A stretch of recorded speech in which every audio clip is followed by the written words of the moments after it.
Welcome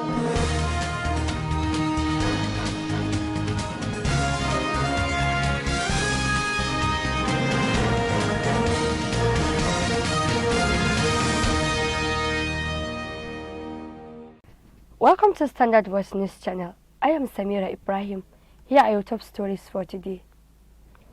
Chairman Svtv faced a courtesy call to Maradon Emirate Council.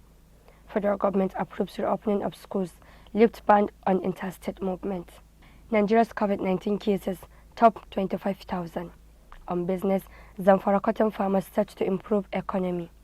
And on the international scene, U.S. arraigns 11 Nigerians for alleged $6 million bank fraud. Now in the news in details. The Emir of Maradon in Zamfara State, Alhaji Garba Muhammad Tambari, has expressed confidence about the brighter future of the Standard Voice Television Gusau. The Emir made the remarks when he received management and staffs of the television station who paid him courtesy visit in his palace Maradon. Alhaji Garba Tambari said he is following with keen interest the programs and operations of the station, which he personally rated as excellent. He said the Emirate is proudly happy with the achievement and popularity of the station within the shortest possible time of its establishment. According to the Emir, the station will in a short while going to be a role model to other television stations in the world, considering its educative and enlightenment programs that impact positively on the social well-being of the society. He assured of his continuous support and prayers towards the overall success of the station's objectives. Earlier in his remarks, Chairman, Chief Executive Officer of the station, Alhaji Ibrahim Dusara, said the purpose of the visit is to seek for His Highness' blessings to the newly established station as a father. He said the station was established as part of his passion and desire to see a better and well-educated society. He added that the station's core values are centered at developmental and investigative journalism with the sole aim of creating awareness and enlightenment. Alhaji Ibrahim Dusara said so far, the station operates within 100 square kilometers frequency and hope to cover all the northern states, including the Federal Capital Territory FCT, before the end of the year.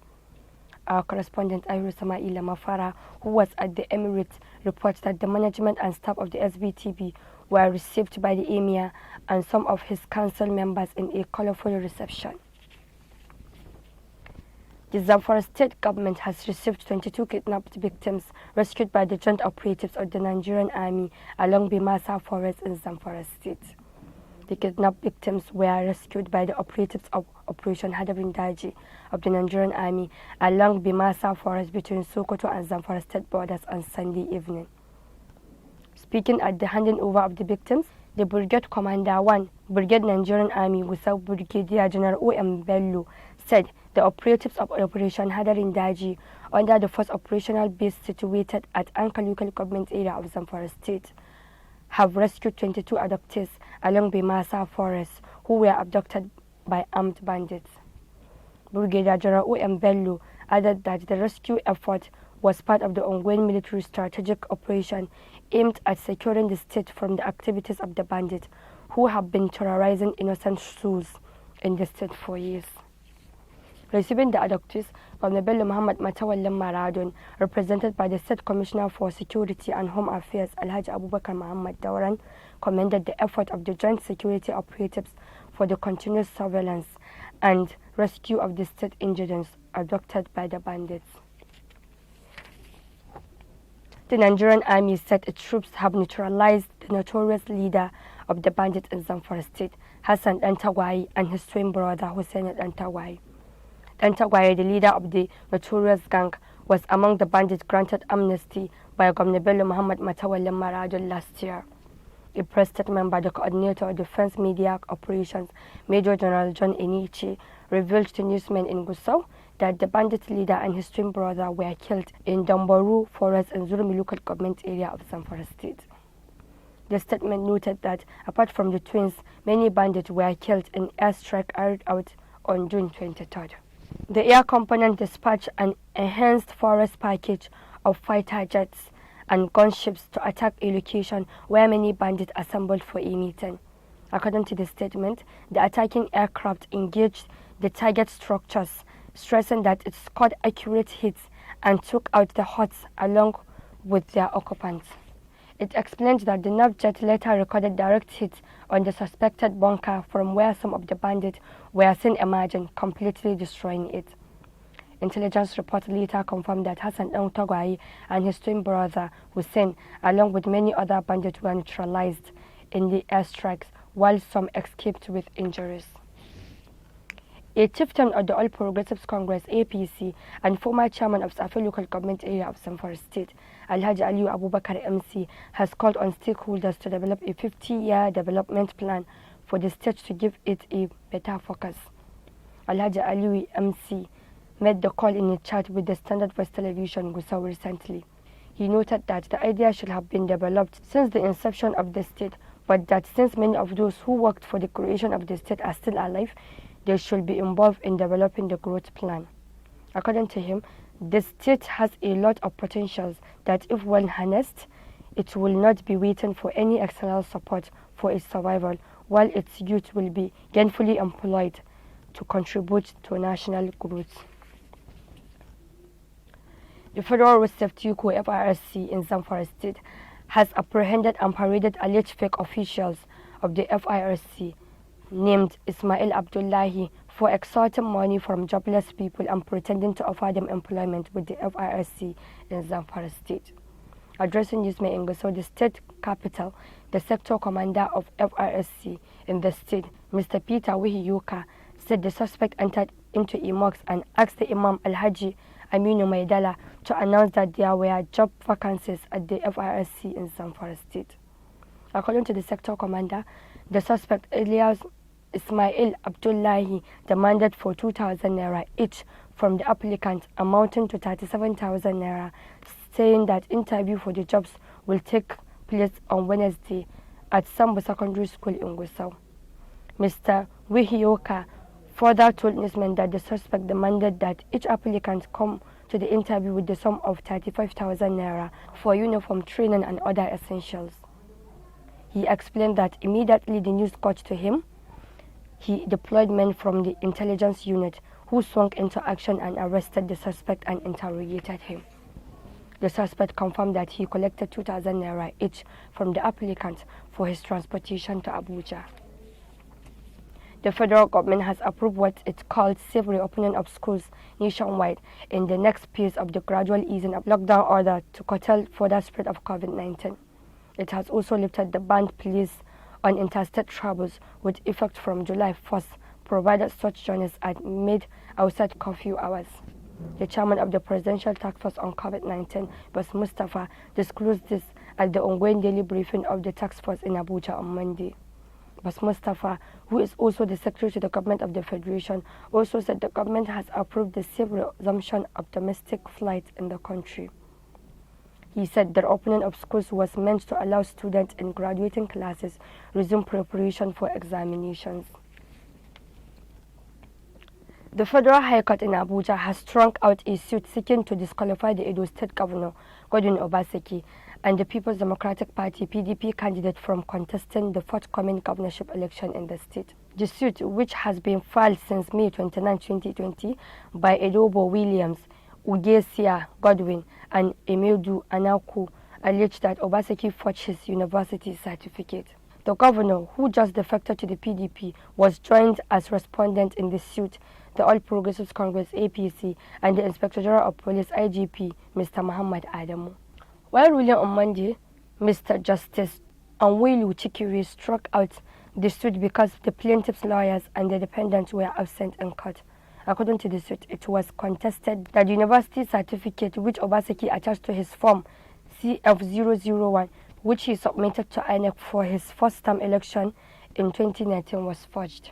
The plaintiffs argued that Obaseki's educational information contained in Part C of the form CF001, which he submitted to the Independent National Electoral Commission INEC on July 12, 2016, and the first-degree certificate of Bachelor of Arts in Classical Studies obtained from the university were faked. Meanwhile, the federal government is expected to announce the next phase of its lockdown in the country on Tuesday. the chairman of the Presidential Task Force on COVID-19 and the secretary to the government of the Federation, Boss Mustafa, made this known on Monday. He disclosed this after the task force members met with President Muhammadu Buhari at the Presidential Villa, Abuja. Mr. Bashir Ahmed, personal assistant on new media to President Muhammadu Buhari, tweeted that Monday was the last day of Nigeria's phase 2 of the East lockdown. Members of the Presidential Task Force on COVID-19 briefed and submitted their recommendations to the President for approval. Mr. Boss Mustafa said the next line of action will be announced soon. The number of coronavirus COVID-19 cases in Nigeria exceeded the 25,000 mark on Monday, following the report of 566 new infections. The Nigerian Center for Disease Control (NCDC) confirmed the new figures in a late-night post via its verified Twitter handle. Just like the previous day, the new cases were recorded across 19 states of the Federation and the Federal Capital Territory (FCT). Giving a breakdown of the cases, the NCDC noted that 5 states with the highest number of infections were Lagos with 166, Oyo 66, Delta 53, Ebonyi 43, and Plateau State 34. Others include Ondo 32, FCT 26, Ogun 25, Edo 24, Imo 15, Bayelsa 13, Benue 12, Gombe, Kano and Kaduna 11 cases each, Osun 8, Nasarawa 7, Borno 5, Katsina and Anambra 2 cases each. According to the health agency, Nigeria now has 25,133 confirmed cases of COVID-19 as at 11:50 p.m. on June 29, 2020. On the positive note, 395 more patients have been successfully treated and discharged from the isolation centers in various parts of the country. This brings to 9,402 the number of people who have been discharged so far, although 8 more patients lost the battle to COVID-19. The NCDC has put the country's death toll from the disease at 575. Governor Aminu Waziri Tambuwal of Sokoto State has stated that the state is not one of the poorest in the nation, as indicated by the current report by the National Bureau of Statistics (NBS). Governor Tambuwal made the observation on Monday when he received a report titled Sokoto Development Plan 2020 to 2025 at Government House, Sokoto. According to the April 2020 Nigerian Living Standards Survey (NLSS) report released by the NBS covering the year 2019, 9 of top 10 poorest states in Nigeria are from the northern region, with Sokoto, Taraba and Jigawa being the poorest. The governor said he does not intend to join issues with the NBS, but called on them to come clear on their variables and how they do their assessment of poor state in Nigeria, and then how they arrived at Sokoto being the poorest. The ruling All Progressives Congress (APC) seems to have rediscovered its rhyme after the emergency meeting of the National Executive Committee (NEC) of the party on Monday. The NEC, under the leadership of President Muhammadu Buhari, took the landmark and commendable decision to dissolve the National Working Committee (NWC) of the party for a new leadership to emerge. It needs to emphasizing the fact that the former National Working Committee was laboriously factionalized and cannot stand. The contending pro and anti-Ashomole forces within the National Working Committee have bancalized the APC and turned the party into a sort of ballasted ship. President Muhammadu Buhari has approved the appointment of Deputy Commissioner of Police ASUU Abubakar Musa as his Chief Personal Security Officer. DCP Musa from Nigerian Police Force Zone 5, Benin City, as his last station hails from Niger State. DCP Musa's appointment follows the redeployment of his predecessor, Commissioner of Police CP Abdul Karim Dauda. The federal government has disclosed that over 1 million applications have been received on the Empower portal since it opened on 26 June 2020. The Deputy Director, Information, Ministry of Humanitarian Affairs, Disaster Management and Social Development, Rhoda Ilya, announced this statement on Sunday, 28 June 2020. The ministry reiterates that all young Nigerians between the age of 18 to 35 with or without formal education can apply for a slot in the new program, which will be very focused on agriculture. The former acting national chairman of the All Progressives Congress (APC), Victor Godwin Obaseki, handed over to the chairman of the party's caretaker Extraordinary National Conventional Planning Committee, Maimala Buni. The handing over ceremony was held behind closed doors at the National Working Committee Conference Room at the APC National Secretariat, Abuja. Mr. Godwin assured members of the committee of his readiness to support and partner with the team towards the realization of the party's goal. The Academic Staff Union of Universities on Monday kicked against the reopening of schools by the federal government amid the COVID-19 pandemic. The union argued that the government must make resources available in order for schools to meet proposed conditions by the Federal Ministry of Education. ASUU National President Professor Biodun Ogunyemi made this position known on Monday while speaking to newsmen in Ota, Ogun State. He urged the government to provide the ideal environment and meet the conditions spelled out by the Nigerian Center for Disease Control (NCDC) before reopening schools across the country. Professor Ogunyemi said the federal government must lead and show the ways by meeting the conditions for the opening of schools before any school can be allowed to open because COVID-19 pandemic is a health challenge. Governor Abdullahi Umar Ganduje of Kano State will join President Muhammadu Buhari for the official flag-off of the construction phase of Ajaokuta-Kaduna-Kano gas pipeline project.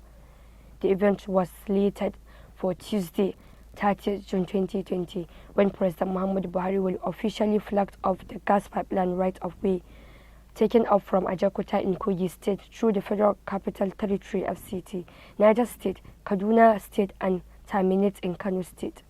The event will be through video conferencing. When completed, the project will revive all the ailing and sophisticated industries in both Kano and Kaduna State, among other benefits. The Kaduna State government has set up a white paper committee on the 1992 Zangon Katab crisis that led to the death of about 2,000 people. This position was contained in a statement by the Special Advisor to Governor Nasiru El-Rufai on Media and Communications, Muyiwa Adekeye. The February 1992 riot in Zangon Katab local government area led to 95 deaths and injuries of 233 persons. In the May 1992 riots, the death toll increased with 1,528 persons killed in Zangon Katab and 305 others in Zaria, Ikara, and other parts of the state to which the rioting spread. Despite the setting up of proof committee, previous Kaduna State government failed to act on the report. On business, over to Fozia Ibrahim. Hello there, welcome to Business Updates. The National Cotton Association of Nigeria, Sokoto Zamfara State Chapter, has assured of improved economy through ongoing cotton farming of the Anchor Borrowers Program of the Central Bank of Nigeria, CBN. A statement by the association's Public Relations Officer, PRO, Bashir Kabir Ahmad, said the assurance was given by the chairman of Sokoto Zamfara State, Alhaji Sani Dahiru Gusau, during a meeting with the 14 local government coordinators of the association in Gusau on Monday. The Sokoto chairman describes cotton farming program of the federal government as critical impetus to massive employment and economic growth. Hence, the need for farmers to support the program through effective utilization of the inputs to be given to them. He commended the federal government committing colossal amounts of money to improve agricultural sector, particularly cotton farming this year. Alhaji Dahiru Gusau expresses optimism about this year's wet season farming and therefore solicited the support of local government coordinators on the program with a view to imagining the best in the 2020 wet season loan recovery, which is paid with the cotton products. And that's all on the business update. I'm Fozia Ibrahim. Have a nice day. And on the international scene, following its recent sanctions of 6 Nigerians for alleged internet-related fraud, the United States government has arraigned 11 more Nigerians in another case of alleged $6 million bank fraud. The U.S. Department of Justice, in a statement on Thursday, said the Nigerian nationals were arraigned before Justice Joel Schneider of District Court of New Jersey. The accused are Suleiman Dosunmu, 39, Tunde Adewo, 40, Muritala Adewo, 55, Ayaniyi Alayande, 47, Ahmad Folle, 41, Marguerite Kamu, 34, Rafia Sarumi, 35, Babatunde Oke, 40, Adekunle Owolabi, 49, Olayinka Olaseyinde, 42, and Olubenga Oyedele, 47. The U.S. Treasury Secretary Steve Mnuchin had earlier announced that sanctioning of 6 Nigerians for allegedly scamming U.S. businesses and individuals through business email compromise and romance fraud of over $6 million. But in Thursday's court hearing, the U.S. Attorney Green Capelnito said the 11 are members of the Nigerian-based multi-layered organization that engaged in a massive bank fraud conspiracy in several states, including New Jersey, Pennsylvania, Maryland, and Rhode Island. That has been the news from Standard Voice Television. To end the news, a quick look at the major headlines. Chairman Svtv faced a courtesy call to Maradon Emirate Council. Federal government approves reopening of schools, lifts ban on interstate movement. Nigeria's COVID-19 cases top 25,000. On business, Zamfara cotton farmers start to improve economy. And on the international scene, U.S. arraigns 11 Nigerians for alleged $6 million bank fraud. That's the news. On behalf of the production crew, Head of News and Current Affairs Department, Ibrahim Garabatuno, I am Samira Ibrahim, wishing you a pleasant day. Keep watching Standard Voice Television News. Goodbye.